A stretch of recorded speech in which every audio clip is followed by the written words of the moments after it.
We're coming to the last of our stages of spiritual growth and development, this fourth level of consciousness, and it's the stage as me.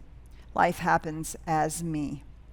And as always, there's a portal to get into and fully embrace the fourth stage.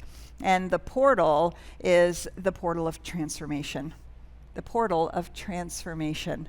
And so it's interesting to think about what transformation means and how often we use the term transformation and change almost synonymously, right? Transformation we think of as just sort of a big change. But there's actually something very different about change and transformation. Change implies that things are moving, they're changing, there's constant change. You can change and you can change back, right? Which is also a great thing that you can change, you can make a decision and you can decide, not so much, and you can change back. There's also, we have those moments of brilliant enlightenment on a weekend retreat or some, moment, earth-shattering moment, and then 3 weeks later or 6 months later, we find ourselves right back where we were before. So change is important, it's empowering, it's necessary, it's a part of the whole process. But transformation is something different. Transformation is actually a metamorphosis from one state of being into another. It's actually a complete change of identity and state of being. Once a transformation has taken place, a true transformation has taken place, there's no going back. And the state of being and the identity is really completely different, almost unrecognizably different than what it was before. Yeah, and we can look in nature. There are some examples of that. One of the most popular ways of really truly talking about that is there's a caterpillar, and that caterpillar is truly this thing that's walking across the ground and all that, and then all of a sudden it goes through this transformation, this incredible metamorphosis, and it becomes a butterfly. And that butterfly cannot go back ever to that caterpillar. We were talking and we were thinking of other examples. So there's a tadpole, right? And that tadpole transforms into a frog, and that frog can't go back to being a tadpole. Well, and also the frog is appreciably different. Very different. Right? Whereas a kitten turns into a cat. It doesn't go back to being a kitten, but it's recognizably the same animal, it's the same thing. Yeah. So this is the kind of transformation that we're talking about in this portal. So I'm curious, Petra, can you identify a moment in your life where this transformation took place? Like, what was the moment? There wasn't one. And I think that I spent a lot of time looking for one, but there wasn't one. I think too many of us wait for that sort of blinding flash, that instant, all of a sudden we're catapulted into something different, or being somebody different. I certainly did. And I did not have any of that kind of blinding flash where I was so different in a moment. Well, I think there's an expectation. I know when many of us get into deep spiritual work and on that spiritual path and that journey, I think there's an expectation. I do, that, hey, there's going to be this cataclysmic aha, moment, mountaintop, burning bush, whatever, and all of a sudden everything changes. So you didn't have that. So what did you have? I mean, well, first, I had a lifetime of practice. Okay. Right. And so would you say that you have transformed? Yeah, I would say I have transformed in many ways, in many, many areas of my life, in ways where I am unrecognizably different than I was before. Have I transformed so completely that I've turned pink and transcended? Well, apparently not. Apparently there's still more work to do on that front. But yeah, I would say that an example of that for me is I can remember when I first got into Science of Mind. I was 19, 18. I was basically 17, somewhere in there. Somewhere in there. And I spent the first 4 years in the office of the minister who was my mentor. Every time I was in his office, without fail, I was sobbing over the state of my relationships. And I was talking about how they sucked and how bad they were, and it was always the other person's fault, and if they could only be different, and how terrible and horrible and awful it was. And occasionally we might talk about some spiritual thing, or we might talk about my family, or we might talk about whether or not I needed work, but it was my relationships over and over and over, and it was a sob story. Oh, you want to talk about a soap opera? I was living it. And as we talked about this talk, it's really astonishing how that is completely different in my life today. Absolutely, completely different. So when I'm working with my prayer partners, the state or quality of my relationship is never a conversation, and it's never about the other person. Right? It's about me, and it's about what I'm doing and my life and where I am, cause it myself. It's like it is so transformed. I can't even make up what I used to say. It's so foreign to me now. That is the kind of transformation that a lifetime of practice will do, and that each one of us can have.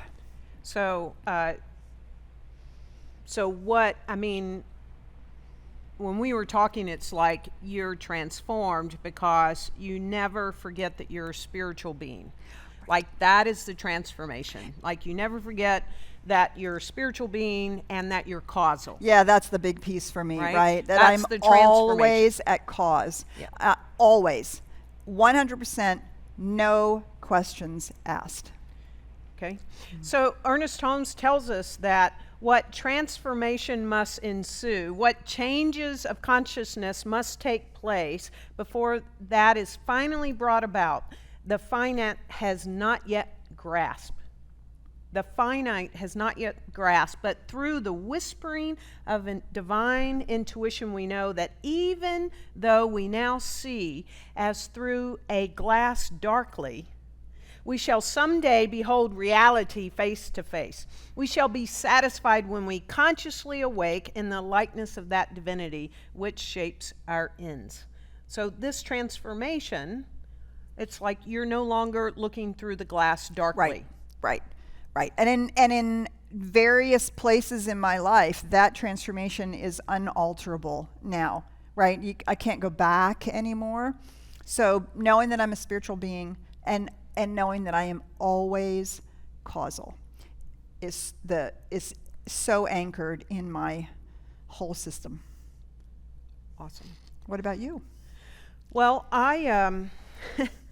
interesting. I absolutely know that I spent 23 years in a high performance, high stress, must excel and exceed, and pretty stressed out for 23 years as a sales and marketing executive.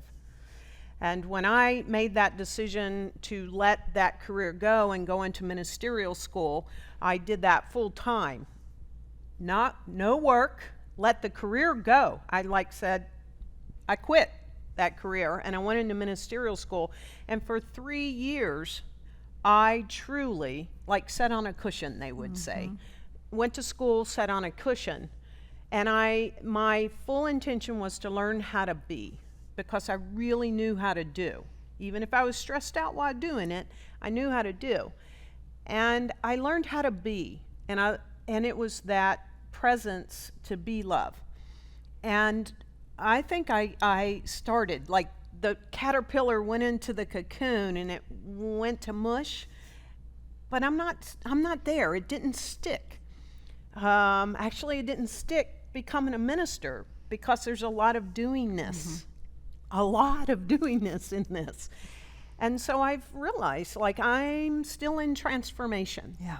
I really am still in transformation, and I've only been studying and practicing the science of mind for 14, 15 years.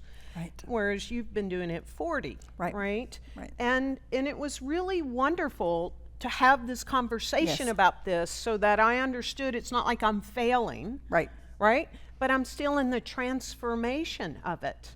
Yeah, and I think that is so important. This portal is the last big portal. It is a gigantic shift in identity where we so identify with the spiritual truth that it becomes our come from place. Unalterably, our come from place. Oh yeah, we might have moments where we fall into a pattern or we forget, but it is unalterably our come from place. That is an internal state of being change. And so we start our sentences with the universe as opposed to with me, myself, me, myself, and I, right? It is as radical a change as the caterpillar becoming the butterfly.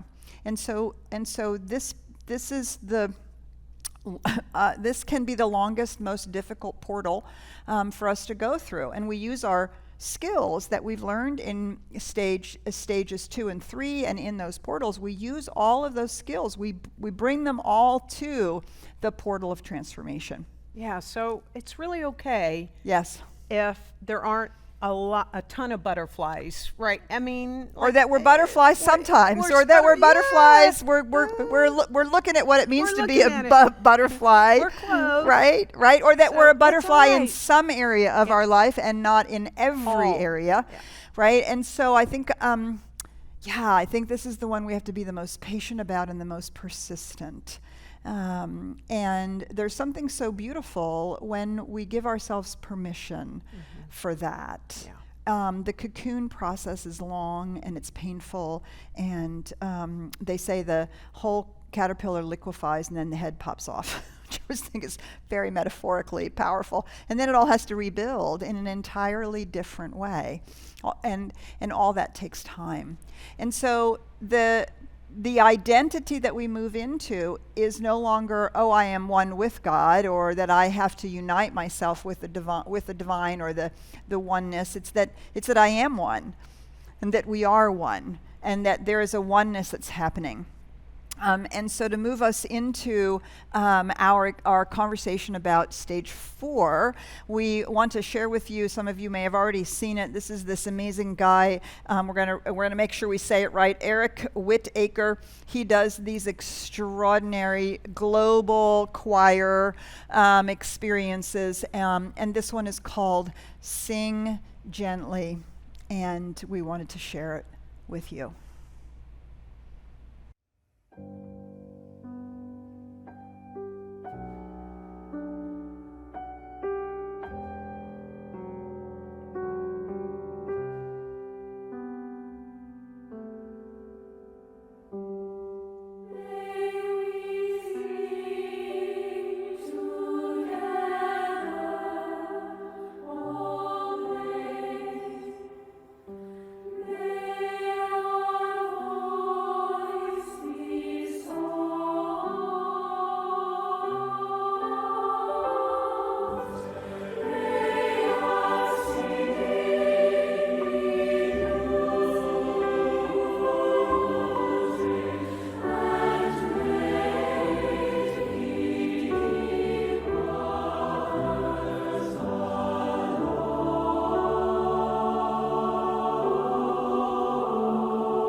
Sing gently as one.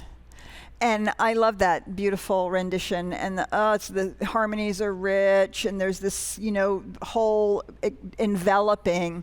And so often when we talk about oneness, we often talk about, we're one with each other. But in this portal, and now we move into the stage 4, as me, it's not so much that we're one with each other, although that is true. It's that there is a oneness. And that oneness includes all of us, that we're actually a part, somehow we're that oneness showing up. And it is the oneness of our spiritual reality and our human reality at the same time.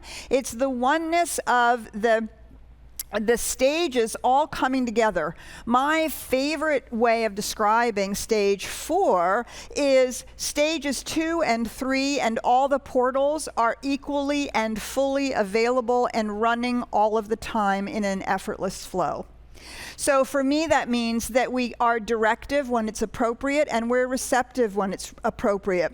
We're in the flow, we speak our word, we say where we're going, and then it's effortless for us to allow and trust the universe to move through us. And we take responsibility for our word, and then we surrender to how it unfolds. Do you see? It's this perfect flow.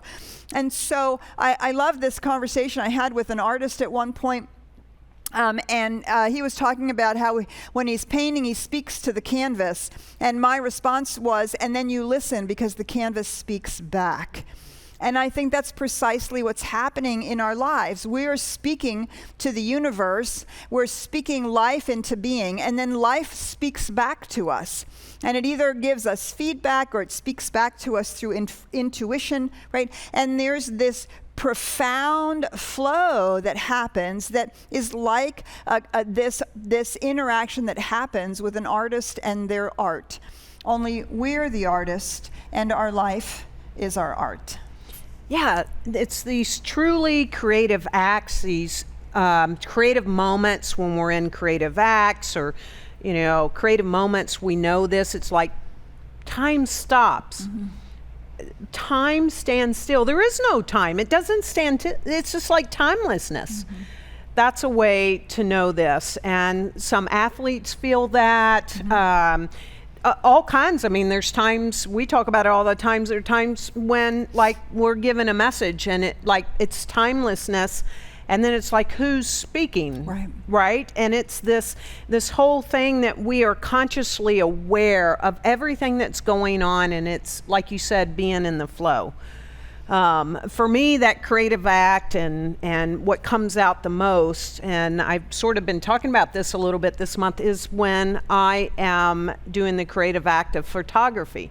I'm out in nature. I'm now a wildlife photographer, and so it's the nature and this creative act of being one with life, one with the camera, one with myself, and it's all as me. Mm-hmm.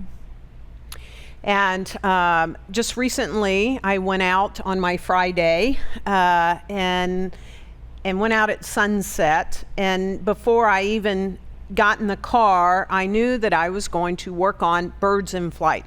That was what I was going to focus on. I wanted to work on birds when they're flying. And so I was very directive in that I chose, stage 2. I was very directive, and I chose what it was that I wanted to do. Birds in flight. And I got to the place that I like to go to, and I knew intuitively I'm going to this spot and I'm just going to get set up and I'm going to sit. And I just sat. And it was like the timelessness. I didn't get anxious. I didn't wonder. It was like timelessness. And I looked up, and there were 12 Mississippi kites flying over me. I was in awe. And so it was like life as me. Everything was in the flow, and it was like as me. And I was one with that moment with my camera and just being in awe of these Mississippi kites flying around. That's like an as-me moment for Absolutely. me. Yeah. Absolutely. So for me, it's that my walk into the as-me experience and the as-me state of consciousness truly has come through the lifetime of practice of spiritual mind treatment. Spiritual mind treatment is our form of affirmative prayer, and in the prayer, we remember this truth about the universe and about life, and we remember that we and it are the same. We identify ourselves as the universe, as us, and then we speak our truth. And so it's a receptive and then directive process. And a lifetime of that has shifted me. I mean, it used to be that when we would talk about these 4 stages of consciousness, people would say, oh, well, nobody's ever living in the 4th stage, unless it's Jesus or Buddha. And I began to go, wait a minute, that's not true. I have moments of that. Karen just described a beautiful moment of that. We all have moments of that. And every time that we do our spiritual work from the consciousness of spiritual truth, from the presence of the universal as us, we are in that state of consciousness.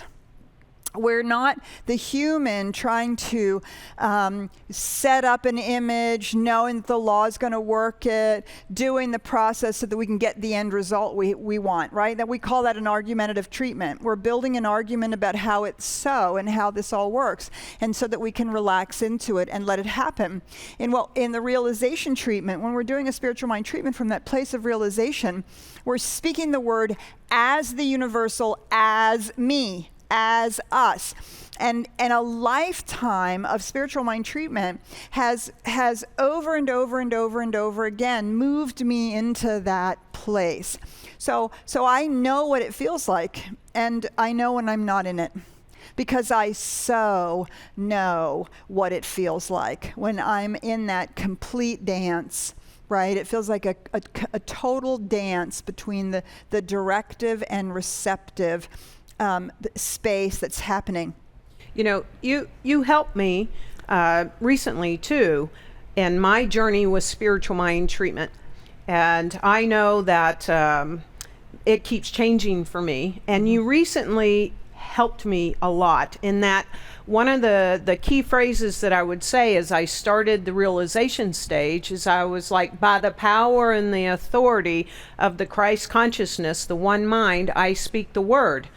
And Petra really said, well, it's like you're needing this, quote, outside, one mind, Christ. As me, as Karen Fry, you have all the authority there is, as me, to speak the word.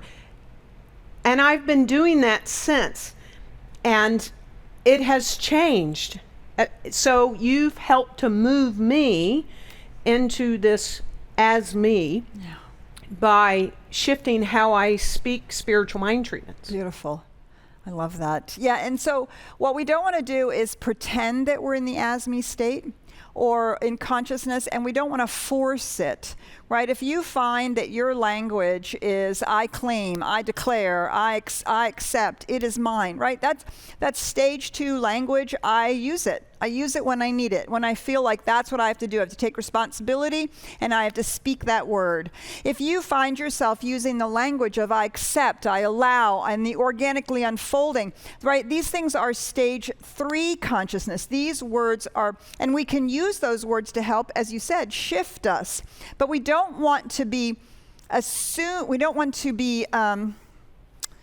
fooling ourselves, right? We don't want to be fooling ourselves that we're in stage 3 consciousness if we haven't mastered stage 2. And we don't want to be fooling ourselves that we're in stage 4 consciousness if we haven't mastered stage 3, because they are developmental and we take the skills with us. That doesn't mean we have to be perfectly in stage 4 all the time, right? Okay, maybe that's Jesus and Buddha, but we all peek in and we all move more and more and more into that. And when that moment comes where that shift takes place and we're no longer talking about I am a part of the divine. I am uniting myself with God. I'm unifying. When we no longer say there's a part of me that thinks this and a part of me that thinks that. Well, there's a part of me that knows spiritual truth, but there's another part of me that's like, oh no, I'm so afraid. Do you see? We are not in that as me state. And so we have to use whichever one of the tools we've been talking about, really identifying where we are. But the as me state, really, Emerson says there's no bar or window where the individual stops and the universal starts, or he calls it the oversoul, where there's no bar or window. It's a complete continuum. It's the universe showing up as us. Ernest Holmes says this: in this act of transforming the energy into power for specific action, we are uniting an invisible essence with an invisible law, which is the way the universe operates. If we identify ourselves with the source, notice, not unify ourselves with the source, but identify ourselves with the source and perform the act, we may know that our word establishes eternal harmony, transforms everything, rearranges everything to our benefit and to the benefit of others. It is an act of complete surrender of the human to the divine without the loss of the human. Right? In stage 3, we surrender to the human to the divine, and we really focus on the divine. In stage 2, we really focus on the human, the divine indwelling the human. Right? Stage 3, it's like, oh wait, let's not forget about this transcendent mystery. But stage 4 is all of it, all at the same time. There is a complete surrender of the human to the divine without the loss of the human. We might say it in the way that we say it today, that the universal is individualized within us, as us, without losing either the universal or the individuality. It is an act of complete inflowing of the divine into the human without the limitation, without the limitation of the divine, without limiting it in any way. Right? This is the ultimate paradox of the science of mind. It's not me and my higher self. It's not me and the divine seeking to somehow come together as if we were separate. It's a sense of separation. It's the universal is us. As us. As us. It's the universal as us. Mm-hmm. Yeah, and so that we don't have to unify ourselves with God. Right. It's the universal as us. And we are that place where the universe is expanding and expressing. And that's how important each of us are. Yeah. And that's the radical shift of transformation. Do you see? To stand in our spiritual truth, to start every sentence with the universe as me, blah, blah, blah, blah, blah, as opposed to, I have to remember my spiritual truth. Do you see? When I start the sentence with I am me, or I'm starting from the human, looking to go to the divine. But when we know that it's the as me, there's no question that the universe as me is showing up. This is such a radical shift that we are as different from our previous selves as the caterpillar is from the butterfly. Yeah. And so when we learn and when we know that life is living as us, for the purpose of life becoming more than it ever could be without us, then we truly, our come from place is life as me. Yes. So remember that all of this is a developmental process. It's a journey. And just like when we become adults, can't you be 12 again? In a heartbeat, right? And 6 and 2, right? We're in a heartbeat. So we can, in a heartbeat, be in stage 1 and have to climb our way back. Stages 2 and 3 and the portals become more and more and more accessible and available to us as we develop. Just as when we're an adult, we know more, we have more executive functions, more decision-making processes available to us, more intuition, all of those things, than we had when we were a teenager, than we had when we were a kid. And so we bring all of it with us, but the goal isn't like, oh, I'm not spiritual until I'm in stage 4. That's not it at all, because we're always in all of these, which is why we call them states and stages. It's the developmental stages, but that at any moment we're in any one of these states. What we want to do is to be consciously aware of where we're coming from, what we need in the moment, and what we can do in the moment to shift ourselves to stand in that spiritual living place, grounded and centered as we choose and want to be. So know the universe as me, as you. Yeah, and so it is. So it is.